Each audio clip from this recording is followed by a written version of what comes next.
to set the stage for Harker.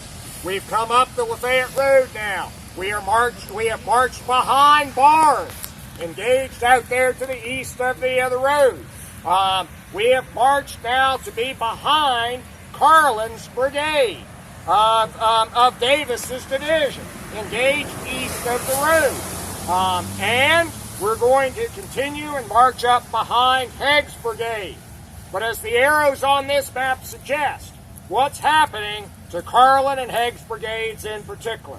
They're being driven back.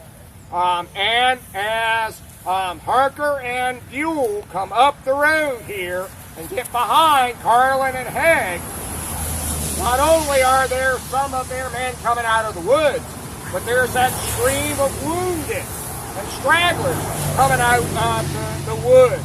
There are also some projectiles coming out of the woods. There's some artillery batteries in the field firing. And Wood will move the division up until Buell's brigade is in this area. And then he orders the division to deploy. And Buell will halt and deploy 2 of his regiments in the front line, 26th Ohio on his left front, the 13th Michigan on his right front, and in between them is his brigade battery, the 8th Indiana Battery. Half of the battery is actually in the woods. The battery front would have been about 86 yards, but the left of the battery is in the woods. 26th Ohio is entirely in the woods. Their monument is the one right over there. The other 2 regiments are about 75 yards behind on the other side of the road, laying down, the 58th Indiana and the 100th Illinois. So Buell is put into position here, behind Carlin, who is being driven back in his front. So try to put this in perspective. The monuments don't give us a true sense of the size. The 26th Ohio monument actually needs to be further to the north if it were going to be in the center of the regimental line. And the battery, its guns, have to extend into the woods, and they are facing due east. They're parallel to the road, facing due east. Sam? Well, and that was my question, because I see the Buell's brigade marker, and it's more oriented northeast rather than... Well, and look at the orientation of the guns of the 8th Indiana Battery and the 13th Michigan monument. I've often wondered that myself. Now, when they become more heavily engaged, they are dealing with Confederates who are in the woods. The Confederates largely being in the woods because they're taking advantage of the cover and concealment of the woods.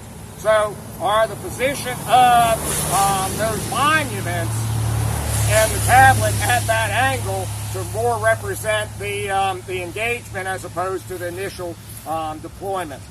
Probably so, but I've never seen any description that, little detail that we put them at the angle to represent our being engaged. And Davis is more concerned with that fight up there at this time. Yeah. He's already pulled 1 regiment from Carlin to go into the woods to reinforce that action. He wants Carlin to move east and basically cross the field and then flank the line. Because there's really Trigg is somewhere. Right. They don't know Trigg is there. Oh. They know that there's some Confederate skirmishers out there, but the heavy fighting is largely up there. When Carlin first forms, he's not engaged, Haig is engaged first. Interestingly enough, if you go over to the sentry tablet over there, it's oriented. It's also Why would you put guns in the woods? Well, because the standard deployment is to, since it's a direct fire weapon system, you put it on the line of battle. And they have not anticipated fighting in this limited visibility forested environment. They've not done that analysis of, hey, this weapon system doesn't work as well in this wooded environment. Now, will they learn that? And during the course of the day, are there officers who begin to recognize that? In fact, Thomas J. Wood and Charles Harker and and Bradley, the 6th Ohio Battery Commander and Division Chief of Artillery, they recognize it, and the 6th Ohio Battery is told not to go with Harker into the woods, but to find some other place where they can fire from. And that's why their monument and guns are back there, across the field. It's the monument with the big ball on the top of it. Initially, they're halted somewhere down in here, while the division's infantry goes north and then falls in on this It road. just makes no sense to direct fire weapons and That is correct. go more than 20 yards. Yep. On September 20, it'll be Thomas J. Wood who says, "Don't bring guns into the woods," which will cause the artillery of Van Cleve and Wood's divisions to get redeployed elsewhere. Jim, how much of the road is above? Oh, dramatically. Okay. Yeah, the road would just follow the natural surface of the ground. He won't let me see the ring So side. all of this embankment that I'm standing at the base of, that you all are standing on, that is all done in 2 primary stages, one in the 19 teens and the other in the 1930s. And I'm sorry? Correct. Some of you all might remember a couple years ago when we did Van Cleve on the afternoon of the 19th. We came out of the woods, crossed the Lafayette Road. We walked on the road a little ways where I first saw my first stake of the year that year. I showed you some tree wells, some rock walls that some trees were growing out of. Those trees were there in the 1930s. They were already large, mature trees. And another illustration of how the National Park Service, for some reason, likes trees. When they raised the road up even more, they built those retaining walls, built wells, basically, for those trees. So that's another way you can get some sense of how much they've raised the roads. So there wasn't natural cover there. No, right.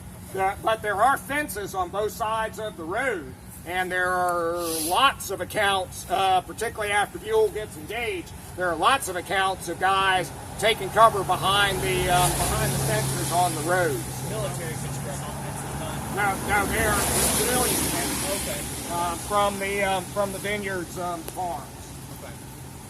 And in fact, this is one of the few places where I have some suggestion in the description of the fence that it might have been a post and rail fence.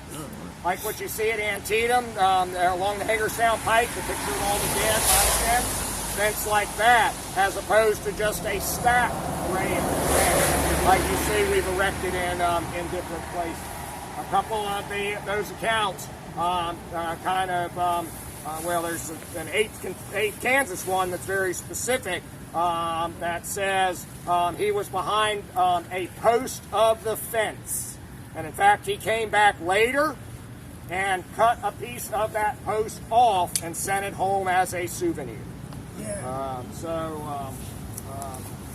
But there were fences along here. No, haven't seen anybody talk about knocking them down and using steel fortifications yet. No. Wilder's done that with the fence over there, but these guys have just gotten it. Well, the vineyard house is right over here. There's the barn. There's a barn right here. Orchard. Outbuilding. We're not just in the farm fields, but in the farm lot of the vineyard farmstead. Okay. So I thought I recalled in the past where you said that a lot of the animals It's open range. It's open range. And these were all cultivated fields, so the fences are going around the field. keep them out. Okay, Right, got keep them out. Okay. Yeah. When did the buildings disappear? The barn, it's apparently gone by the 1890s. I've never seen any reference to it being here at the time of the creation of the National Military Park. The vineyard house was modified some after the war, but it stood until 1958 when the then superintendent said that it and about a dozen other historic buildings within the National Military Park were too expensive to maintain and had them removed. So. I mean, like removed, tore down, or removed someplace else? Tore down. Okay. Get a bulldozer. Yeah, okay. It included the Kelly barn, the Snodgrass barn, the Dyer house, which had been modified after the war also. One of the houses over here, the Vitito house, See, he almost got the Craven's house, but there were about a dozen historic structures. Okay, so Buell is here.